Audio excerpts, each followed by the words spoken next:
대한민국의 조용기 목사님을 소개합니다. 오늘 저는 여러분과 함께 내가 너희를 쉬게 하리라는 제목으로 말씀을 나누고자 합니다. 인간은 태어날 때부터 수고하고 무거운 짐을 지고 태어납니다. 죄의 짐, 미움의 짐, 질병의 짐, 가난의 짐, 마음의 짐, 염려, 근심, 불안, 공포, 좌절, 절망, 그리고 죽음의 짐들을 걸머지고 태어나서 살아가고 있는 것입니다. 더구나 현재 IMF 체제하에서 국민 전체가 내일에 대한 불확실성으로 인한 불안과 실직, 파산 등의 무거운 짐에 우리는 시달리고 있습니다. 예수님께서 이러한 우리들을 향하여 두 손을 활짝 펴시고 다 내게로 오라, 내가 너희를 쉬게 하리라고 말씀하고 계십니다.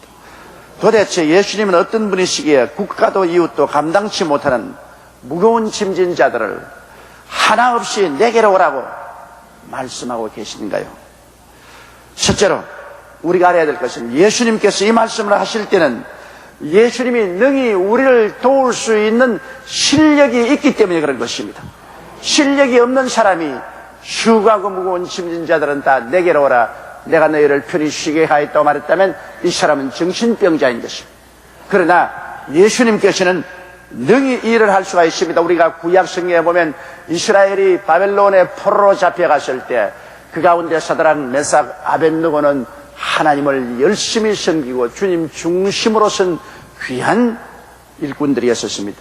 느부갓네살이 두라 평원에 큰 신상을 세워놓고 바벨론의 모든 도백들과 지도자를 다 모아놓고 신상 개막식에 참석하여 나팔을 불고 악기를 울릴 때 다 그 신상 앞에 엎드려 절하라고 했던 걸 기억합니다. 느부갓네살 왕은 공중에 새도 떨어뜨리는 사람의 생명을 마음대로 주고 빼앗을 수 있는 그 당시에 가장 무서운 왕이었습니다. 그런 임금님의 명령인데 누가 감히 그 신상 앞에 절하지 않겠습니까? 악기가 연주되고 나팔 소리가 나며 모든 사람들이 다 땅에 엎드려 그 우상에 절을 하는데 오직 사드락, 메삭, 아벳느고만 서서 절하지 않았습니다. 이 사실을 왕께 고하며 왕이 진노해서 사드락, 메삭, 아벳느고를 불러서 너가 과연 내가 세운 신상에 절을 하지 아니했냐? 내가 다시 제2의 기회를 줄 테이니 악기가 연주될 때 신상에 절하라. 그렇지 않으면 7배나 더 뜨겁게 한 불못불에 너희를 던져 넣어서 태워 죽이겠다. 그때 사드락과 메삭과 아벳느고가 한 말이 있습니다. 사드락과 메삭과 아벳느고가 왕에게 대답하여 가로되 느부갓네살이여, 우리가 이 일에 대하여 왕에게 대답할 필요가 없나이다. 만일 그럴 것이면 왕이여, 우리가 섬기는 우리 하나님이 우리를 극렬히 타는 불무 가운데서 능히 건져내시겠고 왕의 손에서도 건져내시리이다. 그리 아니하시더라도 왕이여, 우리가 왕의 신들을 섬기기도 아니하고 왕의 세우신 금신상에 절하지도 아니할 줄을 아옵소서. 그들은 단호한 신앙 고백을 했습니다. 만일 왕이 우리를 그 불타는 불무에 던져 넣어도 우리 하나님은 능히 우리를 건지신 전지전능 무소부지하신 하나님에 대한 확실한 신앙 고백을 했습니다. 그리고 하나님께서 우리를 건지지 아니하실지라도 우리는 우상에는 절대로 절하지 않겠다는 신앙의 충절을 그들은 고백했습니다. 얼마나 분노했던지 왕이 특명을 내려서 풀무불을 7배나 뜨겁게 하고 군인들이 사드락과 메삭과 아벳느고를 묶어서 그 풀무불로 끌고 가다가 그 불길에 휩싸여 죽기도 했습니다. 그러나 사드락과 메삭과 아벳느고를 풀무불 가운데 던져 넣었는데 어떠한 일이 일어났습니까? 그곳에는 사드락과 메삭과 아벳느고 세 사람은 있은 게 아니라 제 네 번째 사람이 와서 그들과 함께 손을 잡고 불 가운데서 춤을 추고 있었습니다. 다니엘서 3장 24절로 25절에 보면 때 느부갓네살 왕이 놀라 급히 일어나서 모사들에게 물어가로되 우리가 결박하여 불 가운데 던진 자는 세 사람이 아니었느냐? 그들이 왕에게 대답하여 가로되 왕이 올소이다. 왕이 또 말하되 가로되 내가 보니 결박되지 아니한 네 사람이 불 가운데로 다니는데 상하지도 아니하였고 그 넷째 모양은 신들의 아들과 같도다 하였습니다. 바로 이 네 번째 사람이 누구냐? 하늘과 땅의 모든 권세를 가지신 하나님의 아들 예수님이신 것입니다.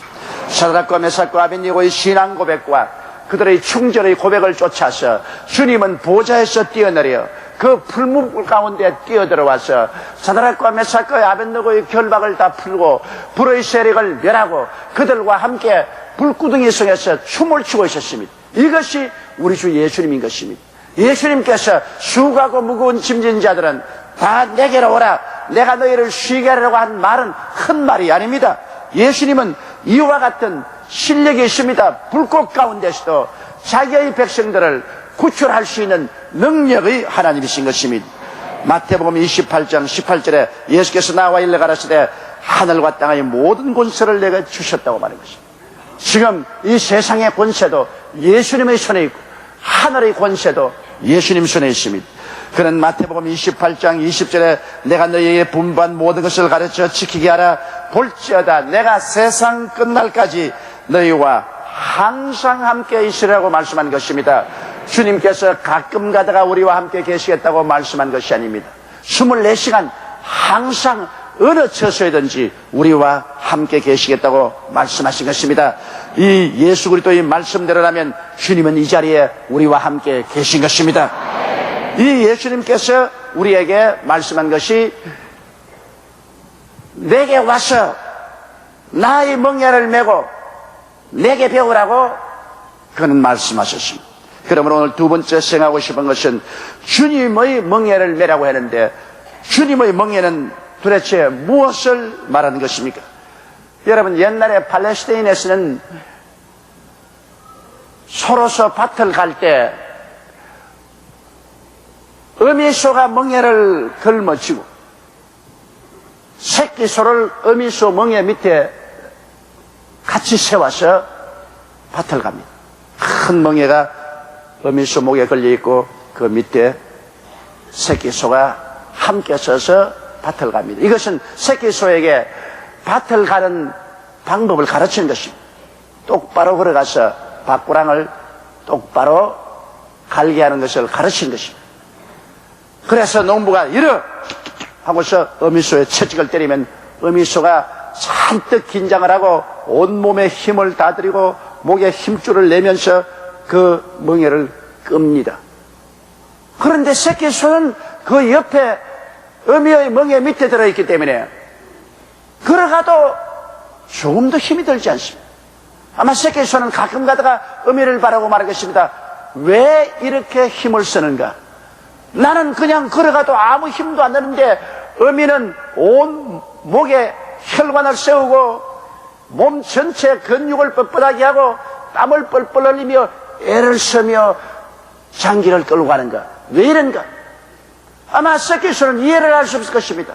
그러나 멍에는 어미소의 목 위에 얹혀 있습니다. 어미소는 그 뒤에 무거운 전기를 끌고 있습니다. 새끼는 그냥 어미소 곁에서 그 멍에 밑에 따라갈 따름인 것입니다. 멀리서 다른 사람이 볼 때는 새끼소가 어미소와 함께 멍에를 목에 걸고 끌고 가는 것이 보입니다. 그러나 실제로 새끼소에게 물어보면 내 목에는 멍에도 얹혀지지 아니했고 나에게는 짐도 없고 나는 쉽고 가볍게 어머니 멍에 밑에 그냥 따라갈 따름입니다. 그렇게 고백할 것입니다. 예수님께서 나의 멍에를 메고 내게 배우란 말은 바로 옛날에 팔레스타인에서 밭을 가던 짐승들을 제자들이 익히 알고 있기 때문에 그것을 비유해서 말한 것입니다.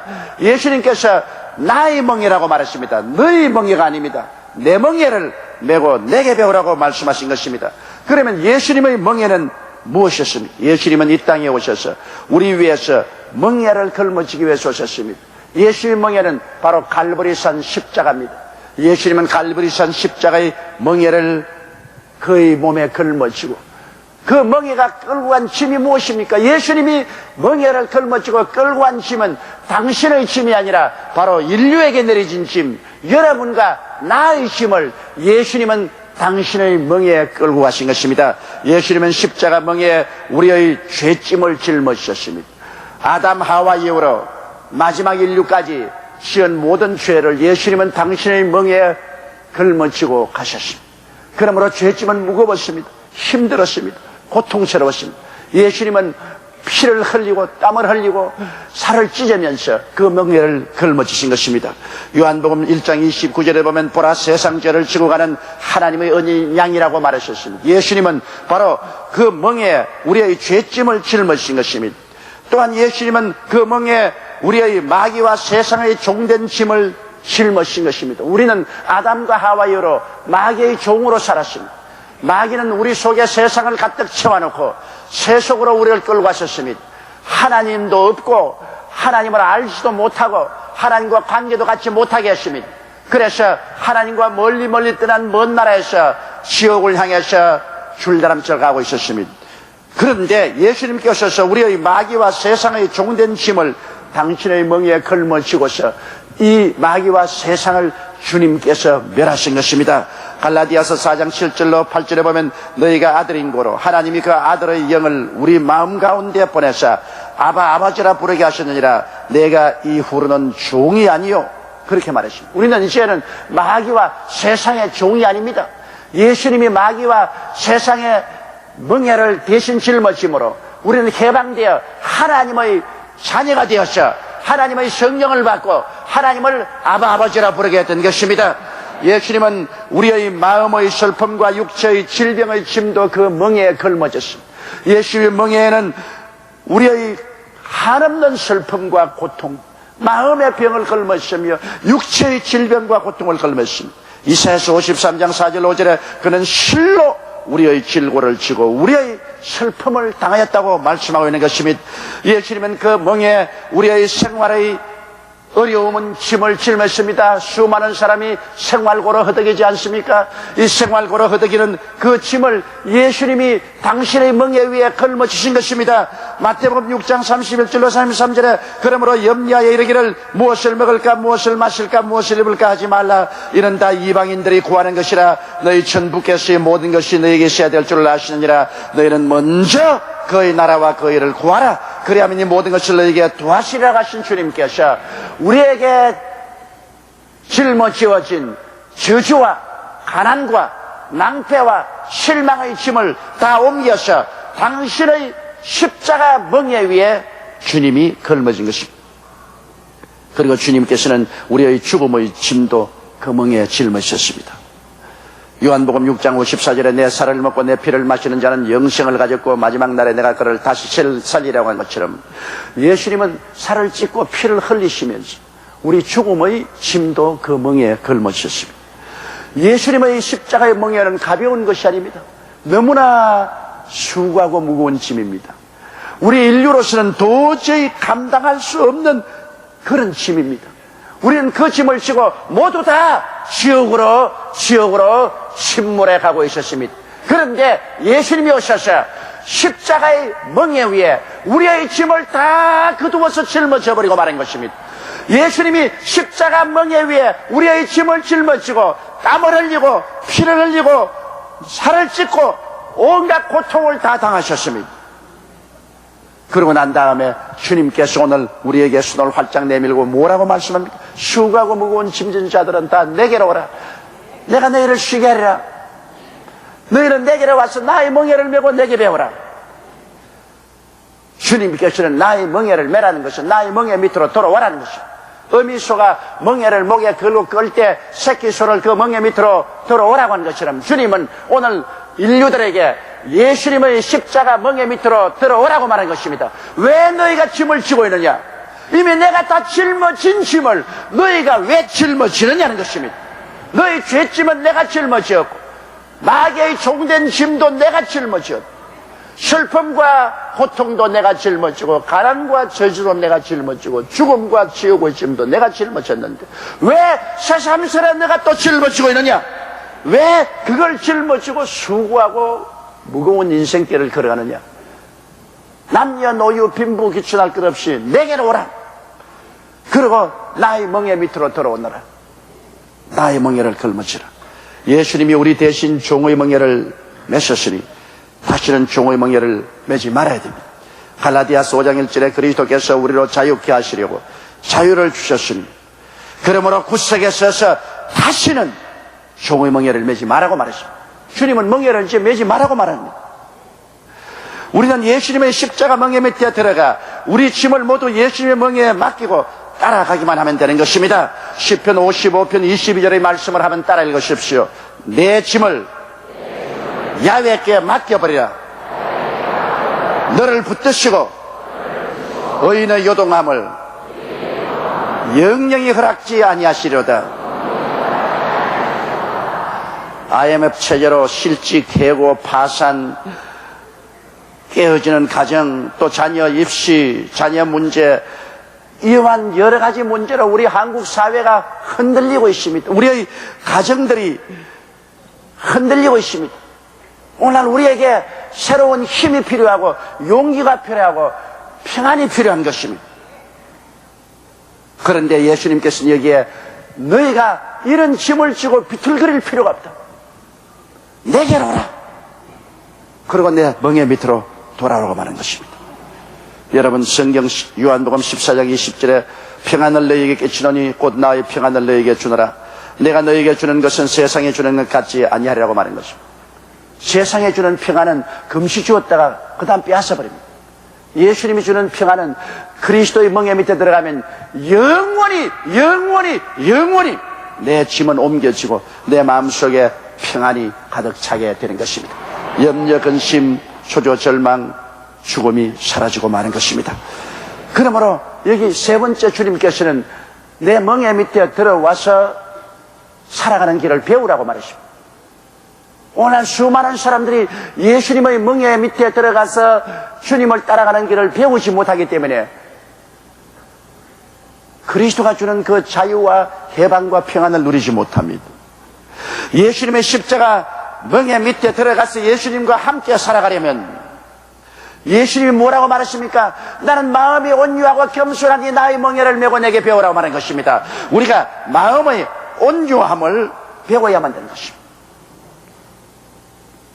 빌립보서 2장 5절로 8절에 너희 마음에 너희 안에 이 마음을 품어라. 곧 그리스도 예수의 마음이니 그런 근본 하나님의 본체시나 하나님과 동등됨을 취할 것으로 여기지 아니하시고 오히려 자기를 비어 종의 형체를 가져 사람들과 같이 되었고 사람의 모양으로 나타나셨음에 자기를 낮추시고 죽기까지 복종하셨으니 곧 십자가에 죽으심이라. 온유한 마음이란 것은 길을 잘 들인 마음을 말합니다. 여러분, 말을 길을 잘 들이면 주인이 타고 마음대로 다닐 수 있잖아요. 소를 길을 잘 들이면 마음대로 밭을 갈 수 있죠. 개를 길을 잘 들이면 오라면 오고 가라면 가지요. 여러분, 가축들이란 길을 잘 들인 짐승들입니다. 옛날엔 다 그게 맹수들이었어요. 그러나 길을 잘 들여서 사람과 함께 사는 가축이 되었어요. 길 들인 것이 가축이죠. 온유한 마음이라는 것은 여러분 길을 잘 들인 것입니다. 요 며칠 전에 술 취한 주인을 밤새도록 가슴에 품고서 주인을 지켜준 개에 대한 이야기를 들었죠. 주인은 개망나니가 돼가지고서 술이 취해 길거리에 쓰러졌는데 이 개는 주인을 깨우려고 어깨의 모든 옷을 다 물어뜯고 머리털을 다 물어뜯고 일으키고 그래도 안 되니까 자기 배를 굶으면서 주인 위에 자기 몸으로 엎드려서 감싸서 주인이 얼어 죽지 않게 만들었다. 내가 보니까 그 주인보다 개가 훨씬 좋은 거야. 주인은 개 같고 개는 사람 같은 거야. 이거 얼마나 길들임을 잘 받은 온유한 짐승입니까? 여러분, 사실은 우리가 쉽게 나쁜 것을 보고 개 같은 인생이라고 말하는데 그렇지 않습니다. 개는 이렇게 주인이 개망난이라도 주인은 주인으로 섬기는 것입니다. 우리가 마음의 온유함이라는 것은 이렇게 길들임을 받아서 여러분 아주 개떡 같은 주인도 개가 섬기는데 우리는 만군의 하나님을 정말 마음을 다하고 뜻을 다하고 정성을 다하고 목숨을 다하여 섬길 수 있는 그런 마음이 되어야 되는 것입니다. 이것이 바로 온유한 마음입니다.